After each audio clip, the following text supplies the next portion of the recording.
everyone, I'm Karen Fenter, your host on the remarkable journey No Passport Required, where we bring you the most innovative business solutions from resilient and persistent entrepreneurs who built a bridge into the new era when faced with unprecedented and sudden lockdown challenges.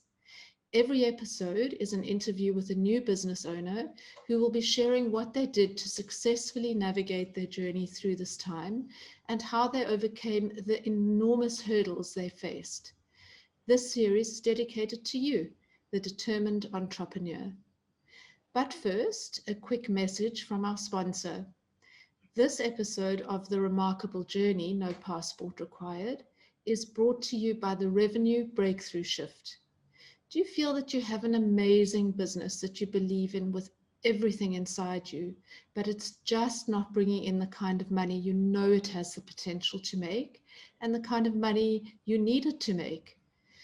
And you're not sure how to make the switch from barely surviving or just surviving on the hamster's wheel to really thriving financially with a business that enables you to build the life you love.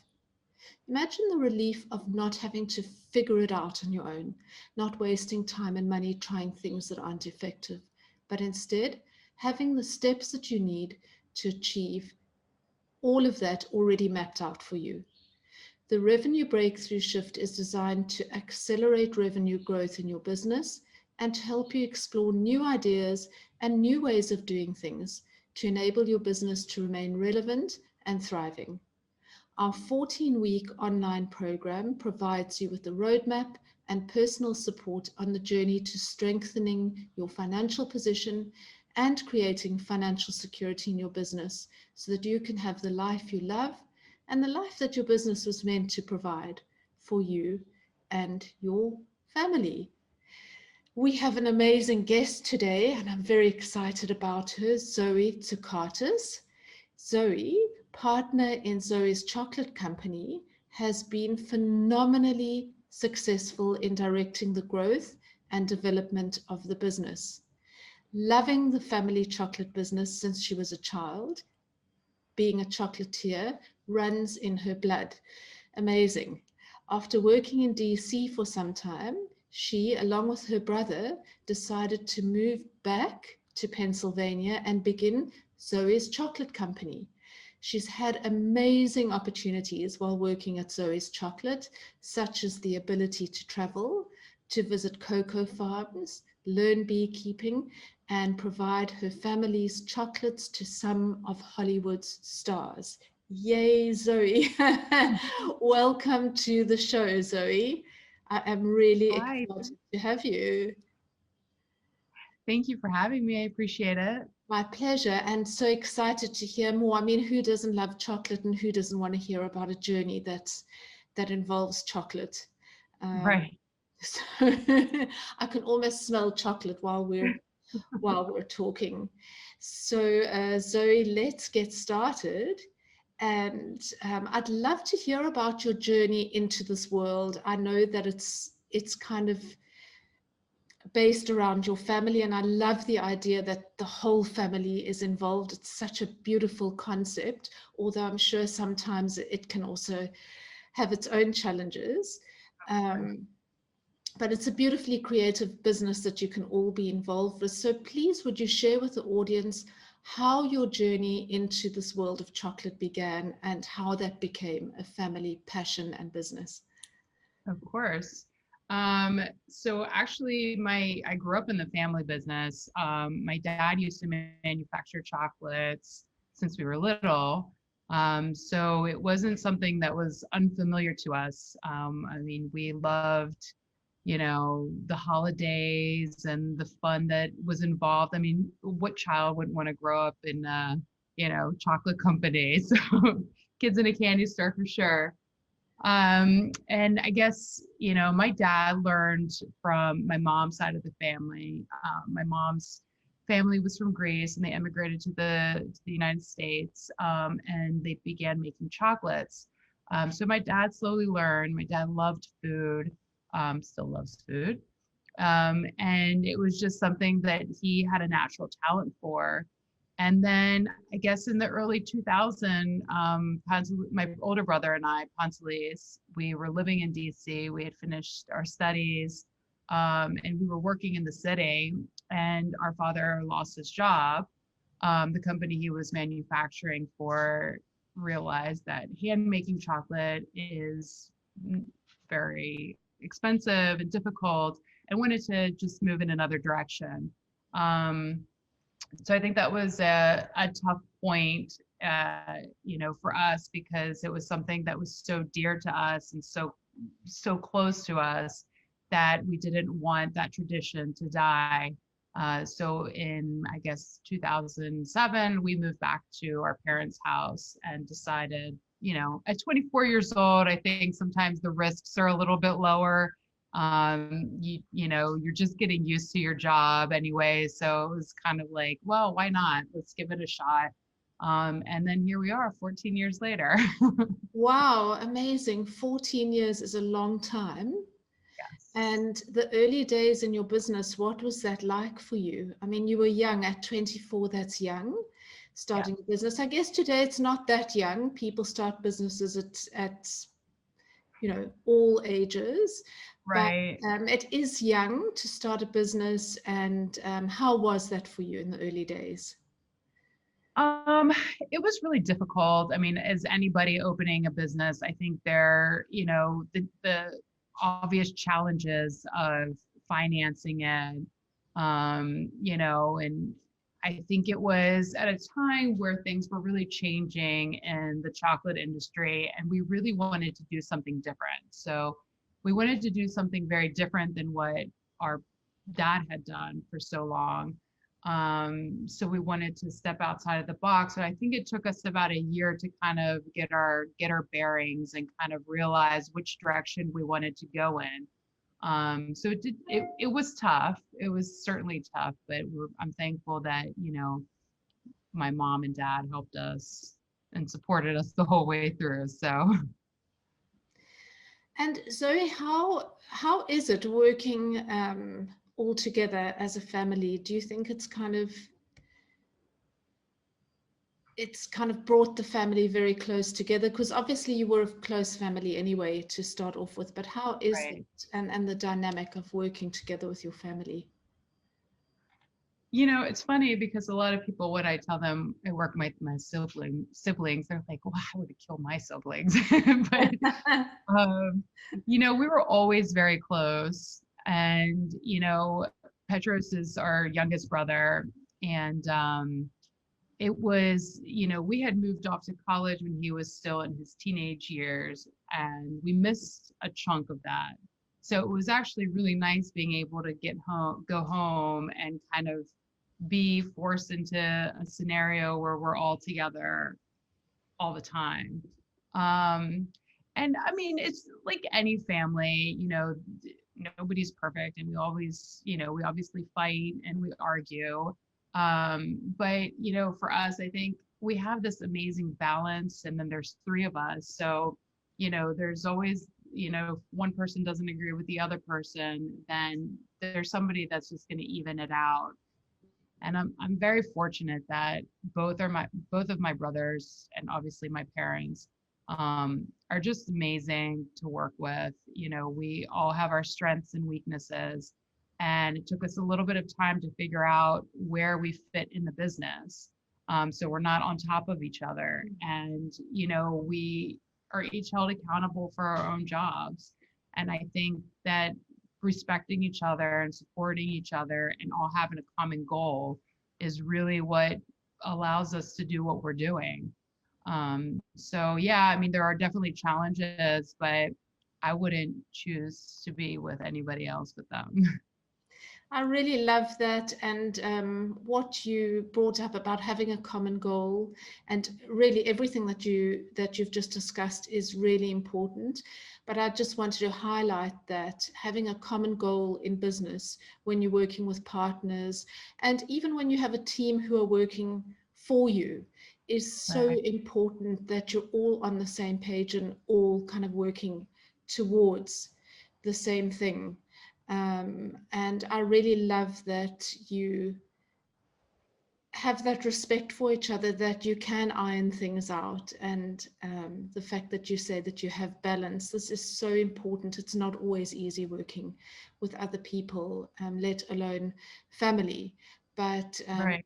you seem to make it work well. And I mean, you've made it work so well that you actually managed to find yourselves on this amazing program on the profit, not this amazing program, but on the profit. And some people may not know what the profit is. I mean, I'm crazy about the program, but maybe you could share with the audience a little bit about the program, what happened, what is it, how did you land up there, and what was the result? Sure. The Prophet is a show, and the person in the show is Marcus Lemonis, who is an entrepreneur at heart. And he goes around to businesses that are struggling, and he decides whether he wants to invest or not. And he really pushes you to change. And some people he works with, and some people he doesn't. And so we applied, I guess, maybe like, I guess 3 or 4 years now. And, it was one of those things where we've always grown organically. And we're in a very small town. So I think it was really difficult for us to really get to the level that we wanted to be at. And we were struggling, and we decided to reach out and see, what, if possible, we could be on the show, and we did. And we were very lucky to be on there, and we partnered with Marcus, and it was a very surreal journey, and it was not easy, but it kind of made us step back a little bit and see the problems. I think sometimes when we're in the same bubble with the same people, which is, obviously you're partners with these people for a specific reason. But, being in the same bubble all the time, sometimes you don't get to step out. And it was a time for us to really push. My both of my brothers are big risk takers, and I've never been. I like to play everything slow. I'm very slow at doing things, just because I like to think about it and take my time. So I think this kind of pushed us to a point where we had to really decide what we wanted. And so we've been working with him for the last 3 years now. Wow, it's really incredible. As you say, I think that bringing someone from the outside in can really give you a new perspective on the way you see things in your business. We're so, also when we're in our own business, we're really emotionally attached and involved. It's not Right, just a thing that you do during the day. I mean, you'll know this really well. It's your passion and it's your life. And so right, we have a lot of emotion involved. And when we are emotionally attached to things, sometimes there are some things that we miss or we don't see clearly.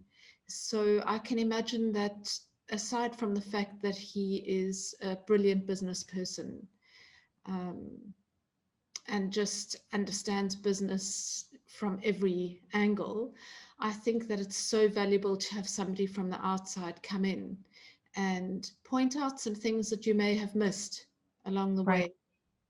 And right. did you find, Zoe, that bringing him on board and partnering with him gave you a lot of traction? Like, did it change things in the business at all? Definitely. I mean, it's on TV, so I think, people really trust his opinions, and he believed in us, and he believed in our product.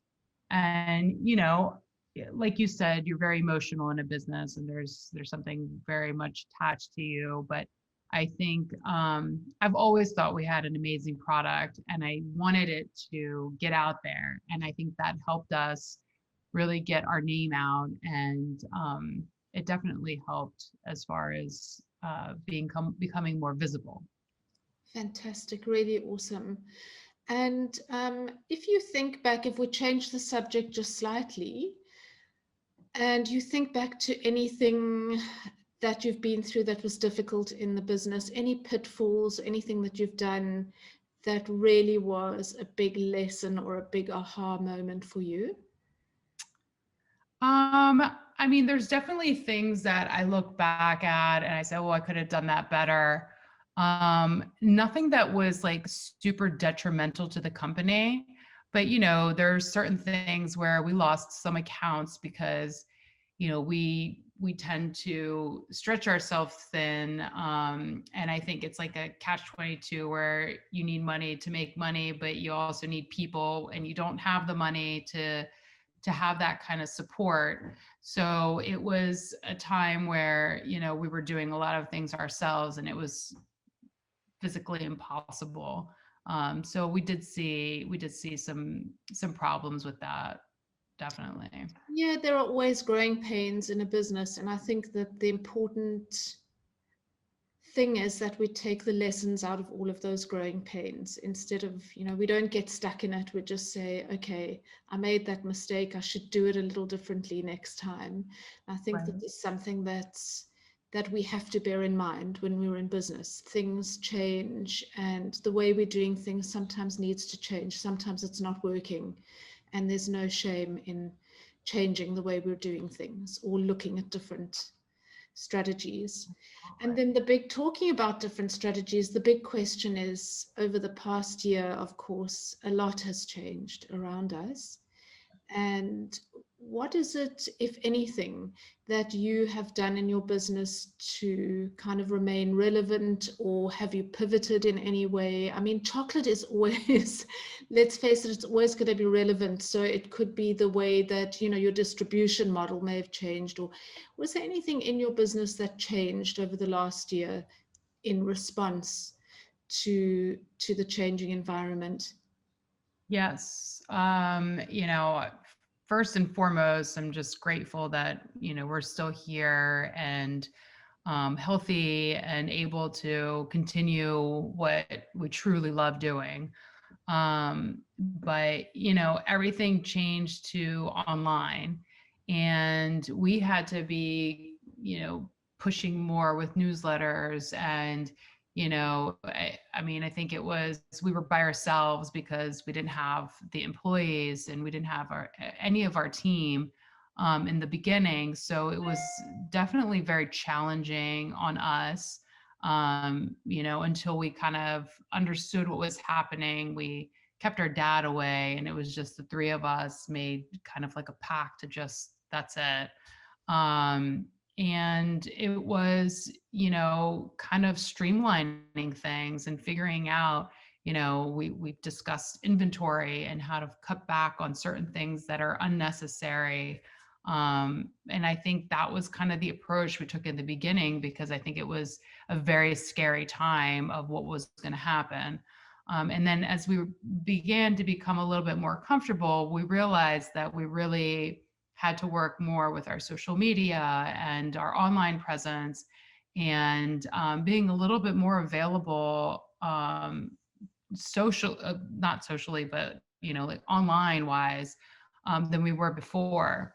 And then also making it even more fun than we used to, so having more different flavors almost every month and keeping it kind of a little bit more energized. So I think we really changed our focus a little bit, as far as what we were providing to the customers. Since they couldn't get that experience in the store, we wanted them to be able to have an experience virtually.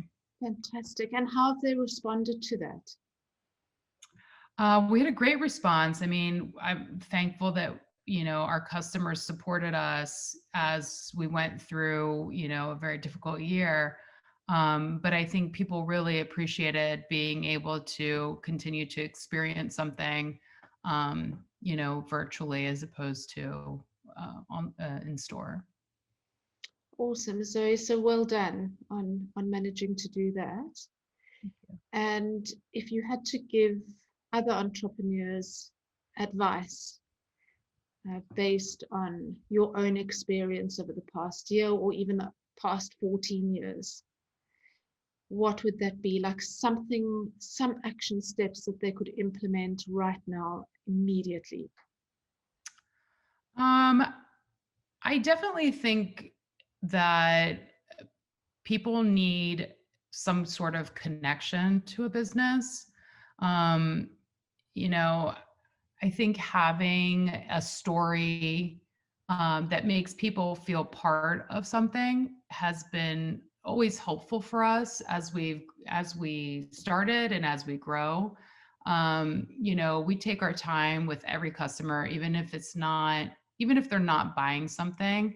I think it's nice for them to be able to understand what chocolate is and the experiences and things like that. Um, and I think, being able to have a great product, have a good story, and never forgetting each person, I think has always been, very important for me at least. I try and make sure that I respond to everybody on internet on the computer as often as I can. So I think definitely, being passionate and determined is our key things in any business. I can hear that when you talk about your business and you give advice. I can hear that you're really passionate, and I can see that you love and appreciate the people who support you and your customers, and I think that's key in business. If our customers should drive our passion even further, because we should want to serve our customers in the best possible way. I've heard you Right. talking and using the word experience over and over again. It's interesting. During the interview, I've heard you talking about experience. So obviously your customer experience, or the way your customer experiences your business and your product, is really important to you. Yes, indeed. I think, as connected as we are sometimes, there seems to be that we're not as connected as people. And I appreciate being able to connect with people to some degree.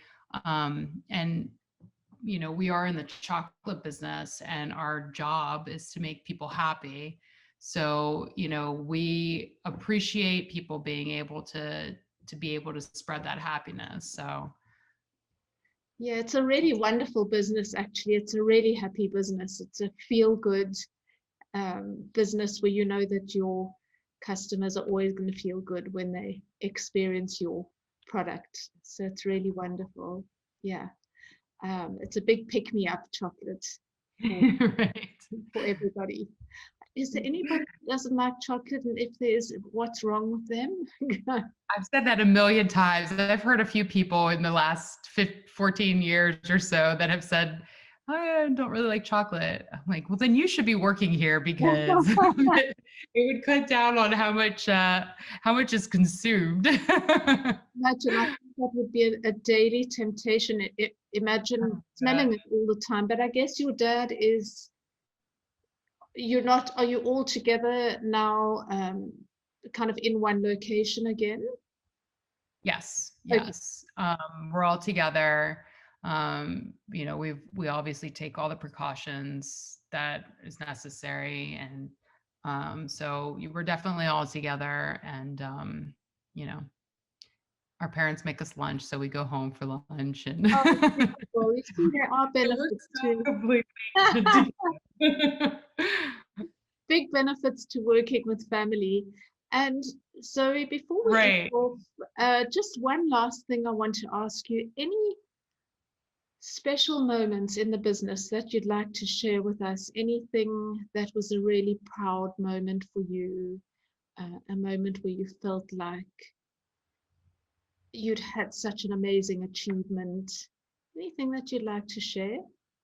Um, it's really small, simple things sometimes that make me very excited. When we were picked up for the holidays for Whole Foods, and our chocolates landed there, I think we drove to the nearest one, and it was just it was just exciting to be able to see our product on the shelf, We found ourselves often organizing it, making it look nice, and pretending to be a customer and saying how lovely they were. But I think those things, when you think of something from inception to seeing it all the way to the end, I think that's very, fulfilling. And, being able to be on the profit and having opportunities to go to cocoa farms. I would have never thought about these things that I would be experiencing in my life. So I'm definitely very proud of us and how far we've come, and thankful for my family and our company together. So Well, beautiful. It's beautiful as well that you acknowledge that you are proud of what you've achieved.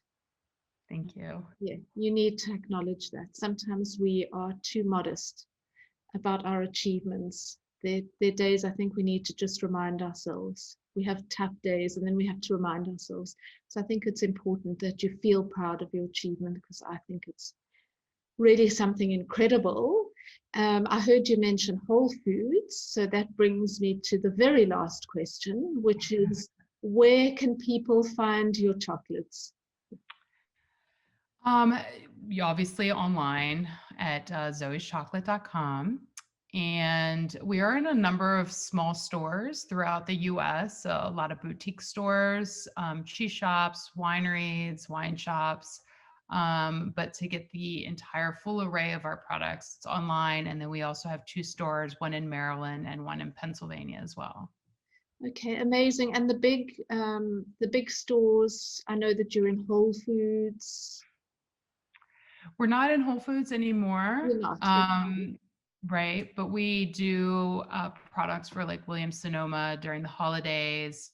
And then hotel amenities we do. So we just had somebody send a picture of our chocolates from the MGM. So there's certain products that are carried from other places, but not the entire line of products.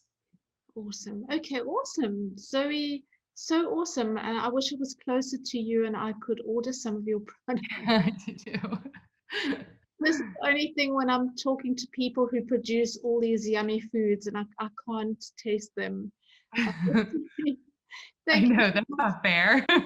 Really not thin, especially when it's chocolate. But Zoe, yes, thank you so much. It was exciting to have you on my show.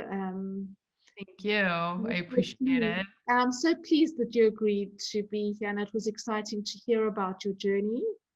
And Absolutely. I wish you all the very best going forward in the future in your business. Thank you very much. I really appreciate it. My pleasure.